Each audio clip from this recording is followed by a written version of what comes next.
This is recording. Clap. Hello. Hi.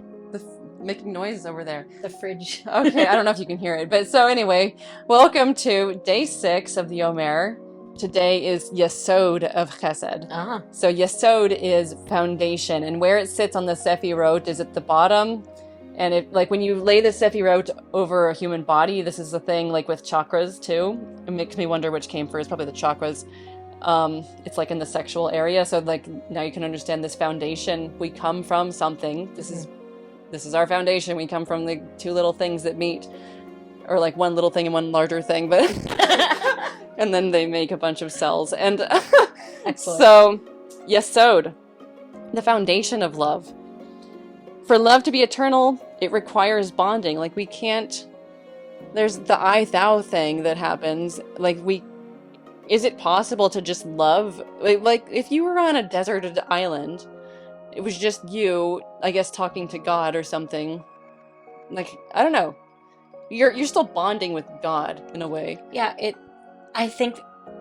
Because I know where you're going with it. Yeah, like, if there's not another person. Yeah, if there's not a thou in the I-thou relationship, there's no such thing as love, which I think is really beautiful and fun story. If we look back at, like, how the Ark of the Covenant is built, and the holiest spot in the Holy of Holies, which is the Ark, the holiest spot is where the two cherubim or the two angels are staring at each other. It's right in that middle spot where love is.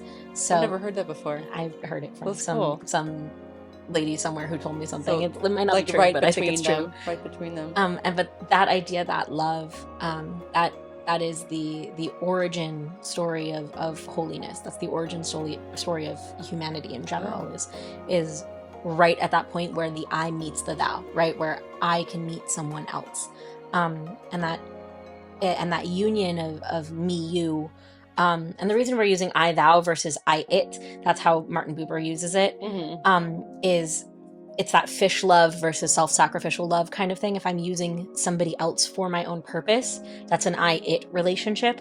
But if I'm using somebody, or if I'm not using but I'm giving to somebody, that's an I thou relationship.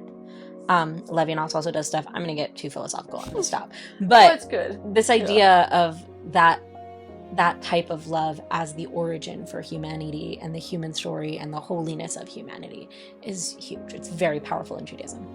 Yeah. So there's a foundation right there. There's a foundation right there on the ark. And what about it? Also continues a sense of togetherness, which actualizes love in a joint effort, an intimate connection, kinship, and attachment benefiting both parties. This bonding bears fruit, literally. Yeah, I mean, given, again, the location of Yesod. And, yeah, if you...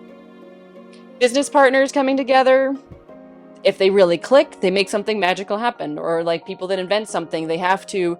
Like, the person has an idea, they have to find the people who have the metal or whatever they need to build this thing. And so there's like, a partnership. It's not just...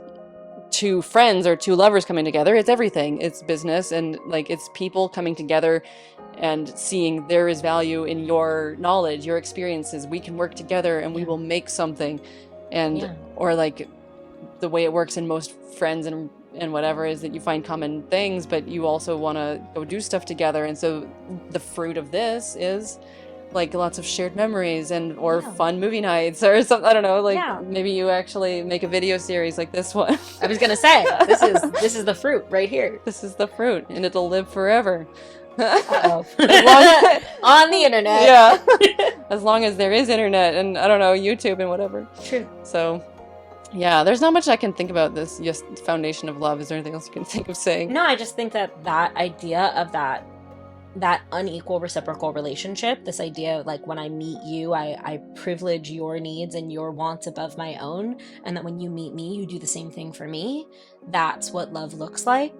And there's something really important about meeting the other person that you meet who reminds you who you are and who they are, and being able to accept them fully for who they are and not asking them to be you. It's true. And to exist for you. Finding a person, I like how you said that, that reminds you of who you are. Yeah.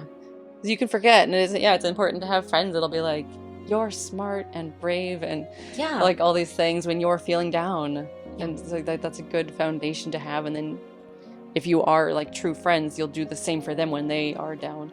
Or what was it recently? Somebody, I listened to a lecture, or it was like on one of the Parsha, it was a Drosh, where he was like, sometimes because it's like Aaron is first being told his duties as the priest, and Moses says, come and approach, or something like that. And they were like, why does he have to tell him to come closer? Like, doesn't it make sense for him to come to the tabernacle and if he's gonna be the priest? And there's a midrash that's like, well, Aaron was nervous and like he didn't know what to do, and he's like, am I the right person? And Moses was like, you're totally the right person, come closer. Yeah. And so like the rabbi was talking about, like, sometimes you have to be Aaron and you're nervous, and you have to look for your Moses and find people that will encourage you, because you need encouragement in this time. And other times you're Moses and you have to encourage others and look for people that need encouragement and help them. Oh my gosh, I really So like that. this is the foundation of a good friendship or brotherhood or whatever. Yeah. So we have an exercise. The exercise is start building something constructive together with a loved one. Darn it! We could have used this Oh. if we hadn't already started it. Make a Lego thing, or I Let's don't make know, a Lego thing. finger painting. It can be something really simple, or start a new movie night tradition. Puzzle. Yeah, a A puzzle. new tradition. I like that. Yeah, or if you're already continuing something, then continue it and make whatever it was that you've been working on. I don't know. So yes, thank you for joining us, and we'll see you tomorrow.